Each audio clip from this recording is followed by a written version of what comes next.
Amém. Vamos abrir, irmãos queridos, as nossas Bíblias na segunda carta que Paulo escreveu aos Coríntios. Segunda carta que o apóstolo Paulo escreveu aos Coríntios, no capítulo 4, a partir do versículo 7, indo até o versículo 15. Segunda carta de Paulo aos Coríntios, segunda aos Coríntios, capítulo 4, 7 a 15. A leitura da palavra de Deus para o coração da gente. Nós temos tratado nessas noites de domingo sobre o tema bom demais para ser verdade. Nós nos deparamos com uma série de circunstâncias na Bíblia, relatos bíblicos, palavra de Deus, em que a gente fica assim, impressionado como Deus ainda nos dá algo tão extraordinário como esse que nós vamos ver hoje aqui, e que ao final de cada etapa a gente olha e diz assim, cara, parece bom demais para ser verdade, mas é. E eu quero convidar você a ler comigo a palavra do Senhor. Veja esse texto. Deleite o seu coração na leitura desse texto. Segunda carta de Paulo aos Coríntios, capítulo 4, versículos 7 a 15. Temos, porém, este tesouro em vasos de barro, para que a excelência do poder seja de Deus e não de nós. Em tudo somos atribulados, porém não angustiados, perplexos, porém não desanimados, perseguidos, porém não desamparados, abatidos, porém não destruídos, levando sempre no corpo o morrer de Jesus, para que também a sua vida se manifeste em nosso corpo. Porque nós que vivemos, somos sempre entregues à morte por causa de Jesus, para que também a vida de Jesus se manifeste em nossa carne mortal. De modo que em nós opera a morte, mas em vós a vida. Tendo, porém, o mesmo espírito da fé, como está escrito, eu criei, por isso é que falei. Também nós cremos, por isso também falamos, sabendo que aquele que ressuscitou o Senhor Jesus, também nos ressuscitará com Jesus e nos apresentará convosco. Porque todas as coisas existem por amor de vós, para que a graça, multiplicando-se, torne abundantes as ações de graças por meio de muitos, e termina com a última expressão. Vamos ler juntos? Para a glória de Deus. Para a glória de Deus. Temos, porém, este tesouro, diz o versículo 7, em vasos de barro, para que a excelência do poder seja de Deus e não de nós. Quero começar lembrando que aqui há uma perspectiva de autenticidade. Há autenticidade na fala do apóstolo Paulo. O texto mostra a sua verdade, a verdade diante dos fatos, a verdade diante da realidade. Você não vê soberba, você não vê vaidade, o que há é uma declaração de absoluta autenticidade, quando ele diz, temos porém este tesouro em vasos de barro, para que a excelência seja, a excelência do poder seja de Deus e não de nós. O tesouro de barro somos nós. Esses vasos de barro, tesouro nos vasos de barro. O vaso de barro somos nós.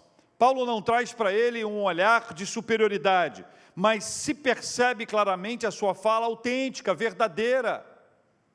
É aquele lugar que nós frequentamos após termos um encontro com Deus. Toda pessoa que conhece a Deus não consegue mais conviver com a soberba, porque a soberba não resiste a um encontro com Deus. A vaidade, ela não resiste a um encontro com Deus. E essa declaração de que nós somos melhores, ou de que nós somos bons, ou que nós não somos tão ruins quanto aqueles que nós consideramos ruins, tudo isso cai por terra. Porque diante do Senhor nós percebemos que nós somos tão somente vasos de barro. E esses vasos de barro se percebem assim, em razão da presença do Senhor, desse encontro com Ele. Você percebe aqui a autenticidade espiritual do apóstolo Paulo? Percebe como nós temos que caminhar numa visão de autenticidade, deixando de lado qualquer outra possibilidade que não a de sermos verdadeiros. Quero compartilhar com você que eu aprendi que a verdade do meu estado espiritual, ela se torna mais visível à medida que eu estou mais perto de Deus. O meu estado espiritual, ele se torna mais visível à medida que eu estou mais perto de Deus.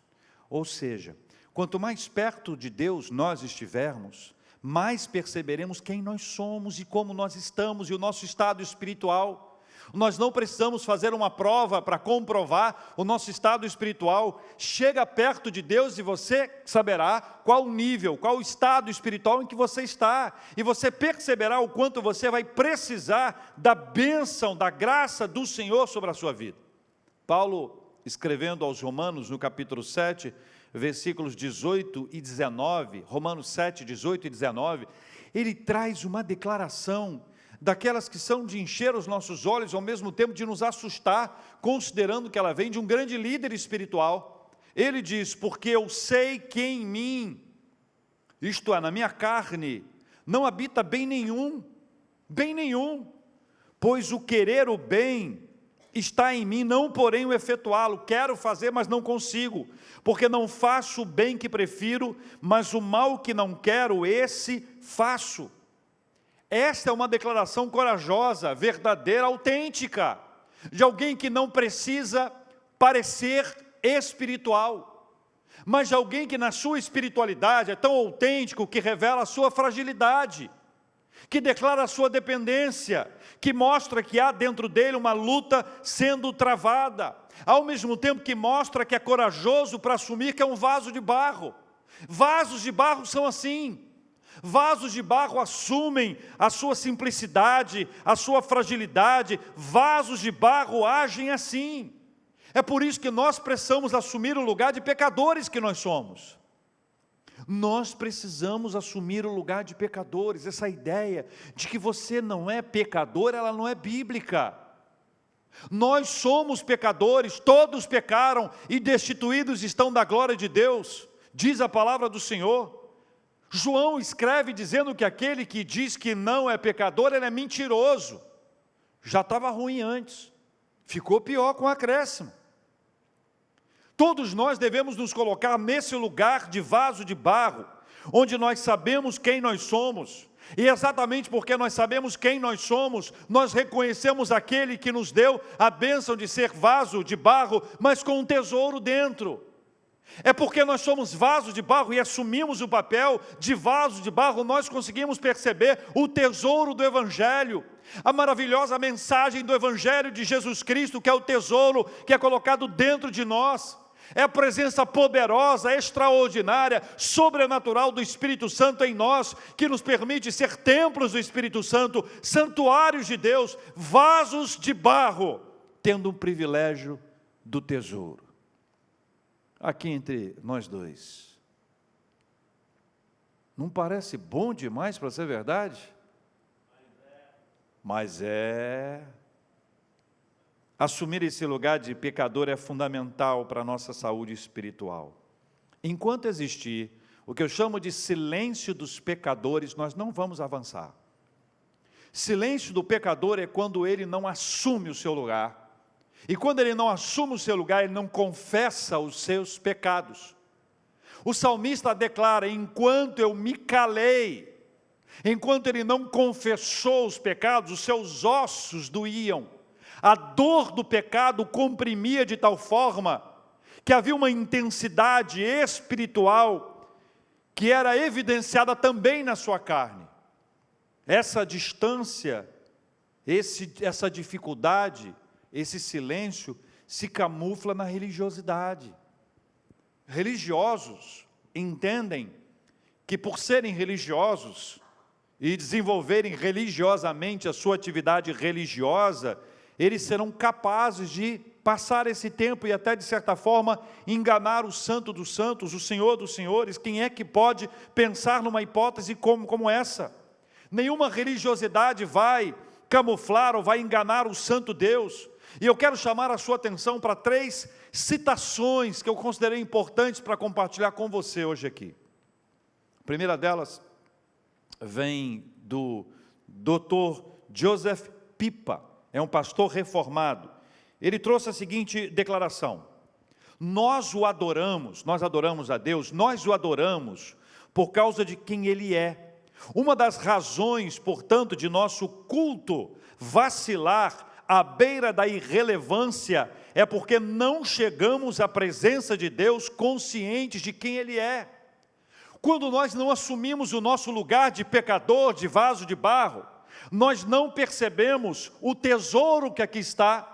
E ao não perceber o tesouro que aqui está, nós não valorizamos a ação de Deus. E porque nós não valorizamos a ação de Deus, nós não o adoramos. Nós não damos a Ele um culto relevante, verdadeiro e intenso.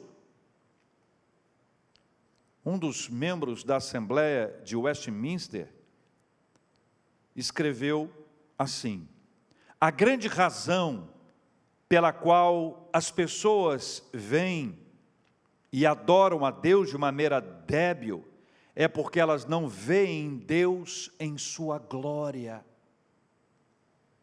Essa segunda citação, ela fortalece a anterior, porque as duas apontam essa dificuldade para nós assumirmos o nosso lugar, enquanto vasos de barro, para aí assumirmos a graça, a misericórdia, o amor de Deus e ofertarmos a Ele um culto generoso, relevante, verdadeiro e intenso.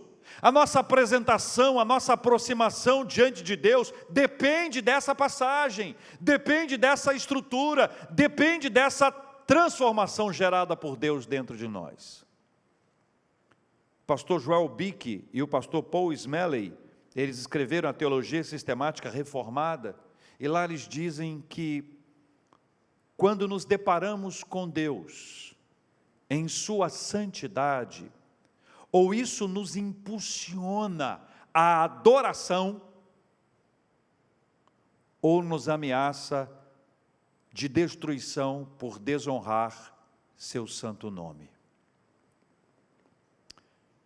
Vaso de barro, tesouro, Deus santo, poderoso, maravilhoso, que apesar de sermos vasos de barro, ou seja, pecadores, apesar de não termos a honra, o mérito de ter a honra de acolher esse tesouro, o Senhor olha para nós e resolve nos abençoar, e faz de nós vasos de barro, mas com tesouro. O Senhor, que é gracioso, é misericordioso, é cheio de amor, olha para nós com esse olhar e nos dá o maior presente que nós poderíamos receber na nossa vida, que é o Evangelho do nosso Senhor e Salvador Jesus Cristo, e depois enche a nossa vida com Deus Espírito Santo, para que não haja distância entre nós e Ele.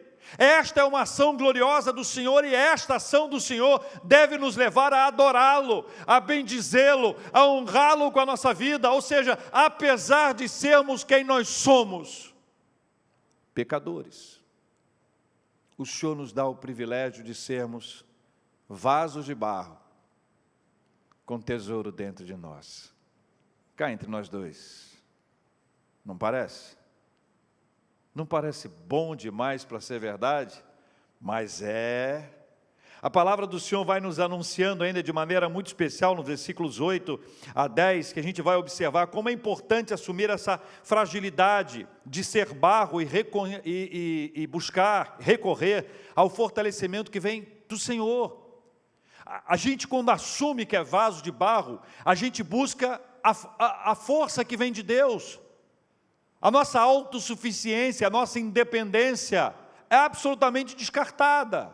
Veja o que diz a Bíblia: em tudo somos, versículos 8, 9 e 10, em tudo somos atribulados, porém não angustiados, perplexos, porém não desanimados, perseguidos, porém não desamparados, abatidos, porém não destruídos, levando sempre no corpo o morrer de Jesus, para que também a sua vida se manifeste em nosso corpo.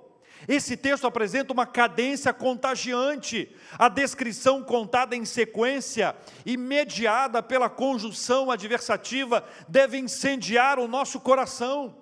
A transparência e a autenticidade, como também há o próximo passo e o outro lado. Vamos caminhando por aqui. 4 estados são naturais, nesse texto, e outros 4 são sobrenaturais. Os 4 estados naturais são afeitos à nossa natureza humana, carnal, vaso de barro. Acontece com você, comigo e com qualquer um. Aconteceu com o apóstolo Paulo, com os outros apóstolos, com os outros discípulos, aconteceu com a igreja, acontece com as pessoas mais santas que nós conhecemos, elas estão sujeitas a isso. A vida é feita de várias surpresas, em várias delas nós nos deparamos com problemas, e esses problemas nos afligem. Veja, o que pode acontecer com a gente são as questões naturais. Nós podemos viver sob tribulação, perplexidade, perseguição e abatimento. São 4 coisas que o texto nos apresenta como afeitas à natureza humana. Cada uma delas, atribulados, perplexos, perseguidos e abatidos, são estados comuns aos vasos de barro. Nós somos suscetíveis a isso todos os dias. Todos os dias nós passamos por circunstâncias que podem nos levar a esse estado. E pode ser que alguns de nós pare e permaneça ali estacionado num desses estados, sem lembrar que nós somos vasos de quê? Vasos de barro, que nós somos pecadores, vasos de barro. Se somos pecadores e vasos de barro, nós somos frágeis. Se somos frágeis, nós precisamos de força. Se precisamos de força, nós temos a quem recorrer. É numa hora como essa, em que somos atribulados, perplexos, perseguidos e abatidos, que deve estar no coração da gente a lembrança: nós servimos a um Deus que não nos abandona, que não nos deixa, pelo contrário, Ele fez de nós vasos de barro, pela graça maravilhosa dEle, Ele inseriu dentro de nós o tesouro, e nós temos um Deus e nele nós confiamos. E aí vem um texto e nos conta como é que isso acontece. Aí é o outro lado, o sobrenatural. O natural é estar atribulado, perplexo, perseguido, abatido. O sobrenatural é que, apesar de atribulado, nós não ficaremos angustiados. Apesar de perplexos, nós não ficaremos desanimados. Apesar de perseguidos, nós não ficaremos desamparados. Apesar de abatidos, nós não seremos destruídos. Guarde essas 3 etapas maravilhosas da nossa vida: não angustiados, não desanimados, não desamparados e não destruídos. Só que isso acontece numa sequência, e você precisa acompanhar o passo a passo, o processo, como uma linha do tempo, onde no começo você reconhece que é pecador, se percebe, se olha no espelho espiritual e vê que é vaso de barro. Ao mesmo tempo que você olha para cima e agradece ao Senhor porque Ele fez de você um vaso de barro com tesouro, porque Ele te deu o Evangelho, porque Ele te deu Jesus, porque Ele te deu o Espírito Santo. Então, ainda que a gente venha passar por cada uma dessas etapas sofridas na nossa vida, apesar de cada uma delas, nós não ficaremos paralisados pela graça do Senhor, nós não ficaremos angustiados, não permaneceremos desanimados, não ficaremos desamparados, não seremos destruídos por causa do poder de Deus que age dentro de nós. Amém, meus irmãos? Eu vejo essa cadência como algo assim tão maravilhoso, porque o cristianismo, ele nos faz perceber essa realidade. A quem você recorre quando algo assim te ocorre? A quem você recorre? Como é bonito ver um cristão que, quando passa pela provação, pela dificuldade, ele fecha os seus olhos e ora, não apenas pede oração. Ele clama ao Senhor e busca ao Senhor, pedindo a Deus que haja em sua vida e o fortaleça, e o levante e o desperte. E ainda que nós passemos por cada uma dessas etapas sofridas que o texto nos traz, veja, a descrição do texto é linda: em tudo somos atribulados. Essa é a declaração de um vaso de barro, que não se acha superior, que não briga com Deus. Por que eu estou passando por isso, Senhor? Porque eu estou passando e aquela pessoa não está. Não sei se já te aconteceu isso. Entramos numa provação e olhamos para quem nós achamos que não está passando por uma provação. E tem gente que fica com raiva. Senhor, por que eu e não ele? Por que eu, não fulano, não Beltrano? Tem uma listinha de pessoas, tem ou não tem? Uma listinha de pessoas para quem a gente gostaria de transferir? Mas não há isso aqui, sabe por quê? Vaso de barro. Vaso de barro age assim. Vaso de barro reconhece que pode passar por isso, em tudo somos atribulados, mas o vaso de barro reconhece que o poder que vem de Deus há de fortalecê-lo. Em tudo somos atribulados, porém não angustiados, perplexos, porém não desanimados, perseguidos, porém não desamparados, abatidos, porém não destruídos. Irmãos, sozinhos, sem Deus é assim, ó. Desamparado, destruído, desanimado, perplexo. Com Deus não. Por isso que o pecador, vaso de barro, esse reconhecimento deve nos levar à adoração, ao culto ao Senhor, um culto com paixão, um culto com intensidade, um culto sincero, verdadeiro, de quem reconhece que não merecia. Não merecia não é a bênção, não merecia não é a dor, não merecia a bênção. Não é que não merece a dor, não merecia passar por isso, eu não merecia passar por isso, tanta gente pior do que eu. Quantas pessoas fizeram isso, aquilo outro, estão com a vida boa, e eu passando esse perrengue aqui, como o carioca fala. Não é isso não, é o contrário, eu não merecia a bênção. Eu não merecia a graça de ser fortalecido pelo Senhor, é isso que eu não merecia. Daí o texto nos leva a compreender o passo final tão importante, aqui no versículo 10, levando sempre no corpo o morrer de Jesus, para que a sua vida se manifeste em nosso corpo, ou seja, ainda que venhamos a enfrentar circunstâncias maiores do que nós, suficientes para nos deixarem angustiados, desanimados, desamparados e destruídos, acontece uma manifestação do Senhor que nos fortalece e que nos faz avançar. O versículo 10 mostra que a morte precede a vida.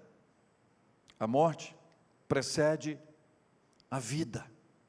A morte de Cristo nos deu vida, e essa vida vai nos vivificando. Ao longo da caminhada nós somos vivificados pelo Senhor. Versículos 11 e 12, leia comigo. Porque nós que vivemos somos entregues à morte por causa de Jesus, para que também a vida de Jesus se manifeste em nossa carne mortal, de modo que em nós opera a morte, mas em vós opera a vida. Paulo é uma semente. Paulo é uma semente cujos frutos produzem vida. Ele tem convicção de que caminha para a morte física, mas ele não a teme. A morte física não gera nele uma paralisia, pelo contrário, ele reconhece que ele é uma semente e que a morte dele dá frutos. A morte dele dá frutos porque a vida dá frutos. A vida que frutifica não teme a morte. A vida que frutifica avança, caminha, vai para frente. Paulo viveu e vivenciou realidade de morte o tempo inteiro. Houve uma ocasião, no relato de Lucas, lá em Atos 14, 19, que ele foi apedrejado, as pessoas acharam que ele estava morto. Deram-no por morto, porém nada disso deteve. Sabe por quê? Porque dentro dele, embora corresse risco de morte, embora soubesse que estava caminhando para a morte, a vida dentro dele não permitia que ele parasse. A vida dentro dele o agitava, a vida dentro dele o vivificava. É esse tipo de vida que nós precisamos buscar na presença de Deus, independentemente das circunstâncias, dos problemas, das adversidades. A vida deve gerar em nós esse processo lindo de vivificação, e nós não vamos parar, nós vamos avançar, nós vamos prosseguir, ainda que nós estejamos cansados e sobrecarregados, que eventualmente haja um instante que a gente pare e sente, nós não vamos permanecer parados, nós vamos ser levantados pelo Senhor e vamos em frente em nome de Jesus. 13 e 14, meus irmãos, tendo porém o mesmo espírito da fé, como está escrito, eu criei, por isso é que falei. Aí ele diz, também nós cremos, por isso também falamos, sabendo que aquele que ressuscitou o Senhor Jesus, também nos ressuscitará com Jesus e nos apresentará convosco. diz aqui o finalzinho do versículo 14. Há alguns anos eu venho dizendo que fé é contagiante. Eu quero reiterar isso aqui. A fé é contagiante. Quando você está perto de alguém que tem muita fé, a sua fé será aumentada. A sua fé será aumentada. Algumas pessoas, histórias são usadas por Deus para impactar a nossa fé. Se ouve a história de uma pessoa e a sua fé é fortalecida. Houve uma pessoa que influenciou muito a minha vida espiritual. Quando eu tomei conhecimento de suas histórias, de seus livros, um missionário chamado simplesmente de Irmão André. E dentre as muitas histórias que eu ouvi, algumas delas eu vou destacar aqui, pelo menos duas delas. Ele tinha um ministério de levar a Bíblia para onde a Bíblia não podia entrar. Onde a entrada da Bíblia era considerada uma coisa ilegal. Mas ele foi levantado pelo Senhor com essa missão. E nessa missão ele enchia o carro dele de Bíblias. E ia em direção às pessoas para entregar a Bíblia. E certamente o carro dele seria parado algumas vezes. E nesses momentos em que o carro dele era parado para ser vistoriado, ele fazia uma oração simples que eu aprendi e já fiz essa oração e foi maravilhosa. A oração dele: Senhor, não permita que eles vejam que o carro está cheio de Bíblias. E vinham as pessoas para fiscalizar o carro, e elas abriam a porta, pediam para ele se retirar, eles abriam a porta do carro, eles entravam no carro e não achavam uma Bíblia sequer. Eu li essa história e aquilo encheu meu coração de fé.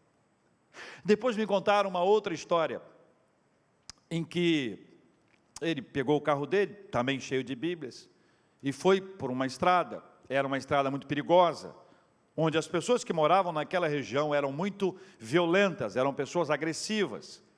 E se ele corria risco lá, quando passasse perto da fiscalização, nesse lugar ele passaria mais risco ainda. Ele foi por aquele caminho naquela ocasião. E chegando no lugar mais complicado, não vou nem dar exemplo, que aqui na nossa região nós conhecemos vários lugares onde a gente diz assim: o carro não pode parar ali. Sabe aquele lugar que você está pensando aí? Ali não. O carro parou ali. E ele, com aquela fé, né? O carro vai funcionar. Ele ligava o carro e o carro não ia para lugar nenhum. Não ia para lugar nenhum. O homem cheio de fé. Orou para o carro andar, o carro não ia. Tem certos momentos que a nossa fé, não é que ela falha, é porque Deus tem outros planos. Deus tem outros planos. De repente, parado o carro, ele olha para cima, para o lugar onde as pessoas viviam, e começou a ver de pessoas descendo. Pessoas descendo. Pessoas descendo.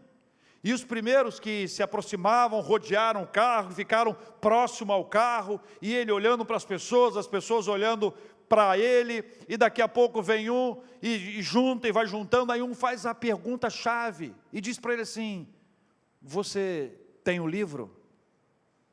Aí ele olha para o pessoal e diz assim: livro? Que livro? Você tem um livro?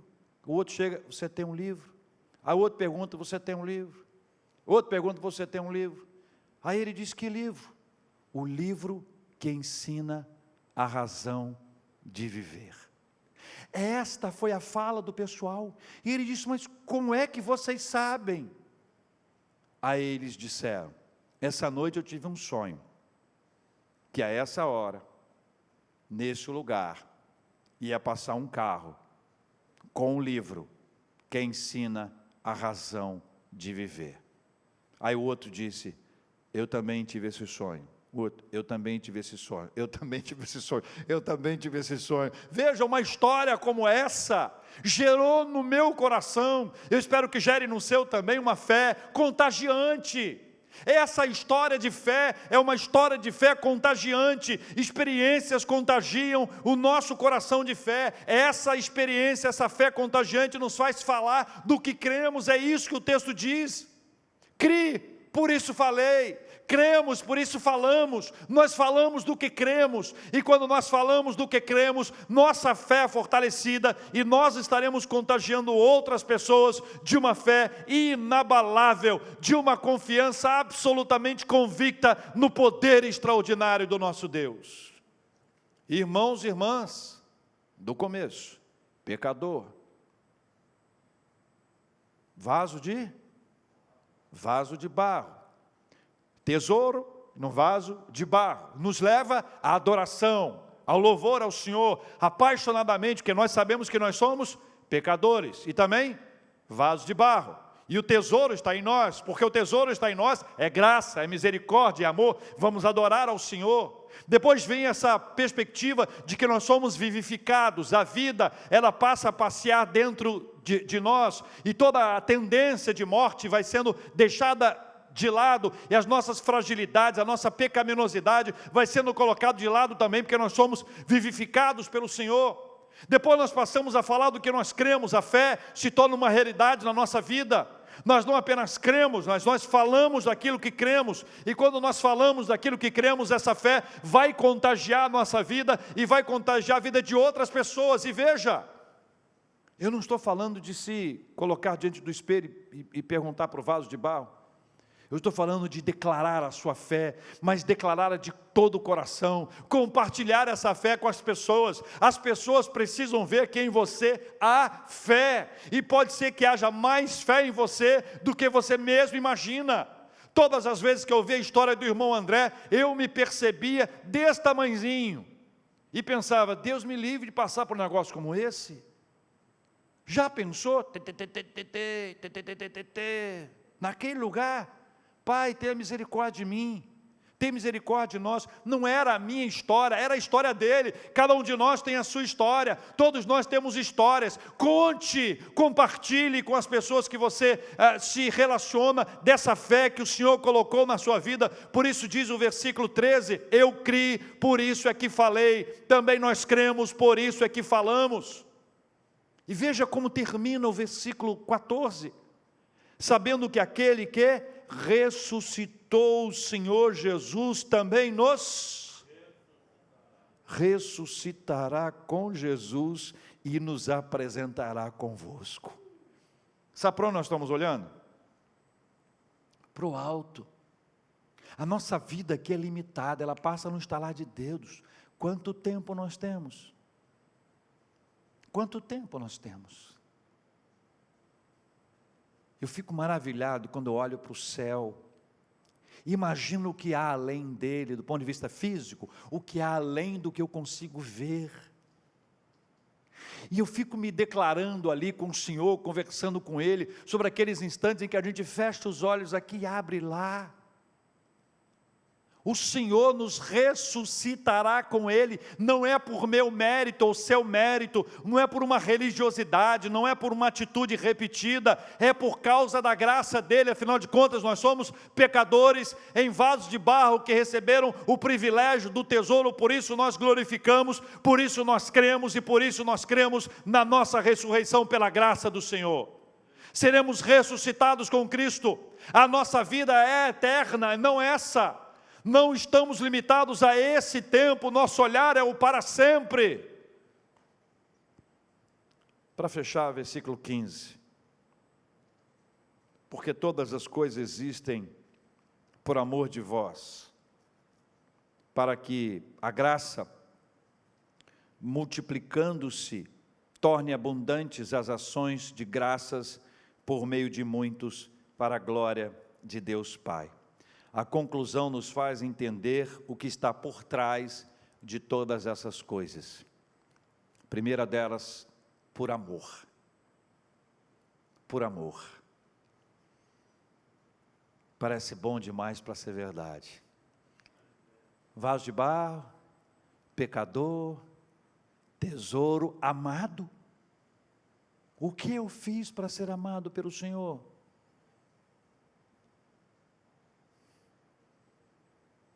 Por amor de vós. Segundo, para que a graça se multiplique.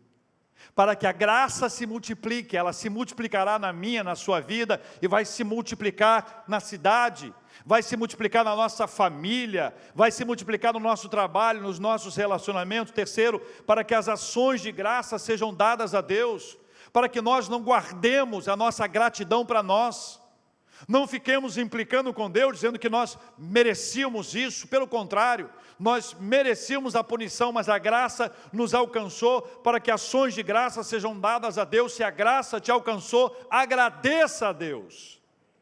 E termina dizendo, para a glória de Deus, para a glória de Deus. Lá de Westminster, os nossos irmãos criaram um catecismo, que vai nos ensinando. E na sua primeira pergunta é, qual é o fim principal do homem, da mulher, do ser humano? Qual é o nosso fim principal? Qual é o motivo da nossa existência? Qual é a razão da nossa vida? Glorificar a Deus e gozá-lo para sempre. Glorificar a Deus. Nós nascemos para a glória de Deus. Você nasceu para a glória de Deus. Nossos filhos nasceram para a glória de Deus. Nossos familiares nasceram para a glória de Deus. Nós nascemos para a glória de Deus, para vivenciarmos as manifestações generosas, poderosas da glória de Deus diante de nós, e para que as nossas vidas possam dar glórias a Deus. É para isso que nós nascemos. Se algo ainda nos impede, precisa ser deixado de lado em nome de Jesus, para que nós possamos cumprir o propósito da nossa existência, que é glorificar a Deus. Glorifique com a sua voz, glorifique com as suas atitudes, glorifique com o seu trabalho, com seus estudos, glorifique a Deus nos seus relacionamentos, glorifique a Deus com tudo aquilo que você fizer, para que o nome de Deus seja glorificado e o seu propósito de vida seja cumprido, para a glória de Deus Pai, em nome de Jesus. Ah, meus irmãos e minhas irmãs, eu olho para isso e penso, meu Deus, mas isso é bom demais para ser verdade. Mas é verdade. A autenticidade. Olha, pastor, eu sou pecador, mas não sou tão pecador quanto alguns pecadores que eu conheço. Esquece isso. Esquece isso. Pastor, eu nunca matei ninguém, nunca roubei. Esquece. Nada disso é associado com a autenticidade. A autenticidade é, sou pecador. Sou pecador, nem mais nem menos. Sou pecador. Sou vaso de barro. Vasinho de barro, sem honra nenhuma, sem nada, sem poder oferecer nada, não sou melhor do que ninguém. Mas aí vem o Senhor e nos dá o tesouro, o maravilhoso evangelho do Senhor Jesus Cristo, o poder do Espírito Santo, a ministração da palavra de Deus à nossa vida. E nós que somos vasos de barro, pecadores, recebemos esse tesouro, e aí nós passamos a reconhecer isso e adorar ao Senhor, e adoramos a Deus e glorificamos a Deus, e o nosso culto é outro. O nosso culto deixa de ser um culto rotineiro, ritualístico. O nosso culto nunca vai ser um culto de religiosidade, mas o nosso culto vai ser intenso, verdadeiro. E com intenso e verdadeiro eu não estou me referindo a uma manifestação física, isso é de cada um tem seu estilo. Eu estou falando de sinceridade, de verdade, de transparência na presença do Senhor. É gente que diante de Deus, no seu quarto, lá na sua casa, se dobra diante do Senhor, é capaz de ir aos prantos, ao quebrantamento espiritual, por se reconhecer pecador, e apesar do seu pecado, ser visitado pelo Espírito Santo de Deus. Fé, eu criei, por isso falei, a fé contagia, a fé é contagiante. Deixe a sua fé ser alimentada pela palavra do Senhor, mergulhe na palavra do Senhor, ouça histórias, testemunhos, palavras cheias de fé. Mas cuidado com os testemunhos. Tem testemunho que não é testemunho, tem testemunho que glorifica o homem, não é Deus. Tem gente que fala mais de si do que do Senhor. Isso não é testemunho. Testemunho é quando Deus é glorificado do começo ao final, porque esse é o nosso propósito de vida, esse é o nosso propósito de existência. Por isso não perca a oportunidade hoje de se reconhecer pecador, vaso de barro, mas com a bênção do tesouro do Senhor sobre nós, em nome de Jesus. Eu quero orar só com vasos de barro. Hoje eu só vou orar com vasos de barro. Se você é vaso de barro, é pecador, fique de pé que nós vamos orar juntos em nome de Jesus.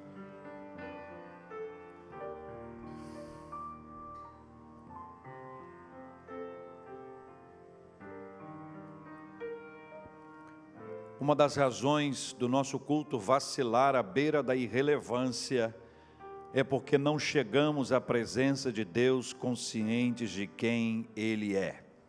Frase do Dr. Joseph Pippa.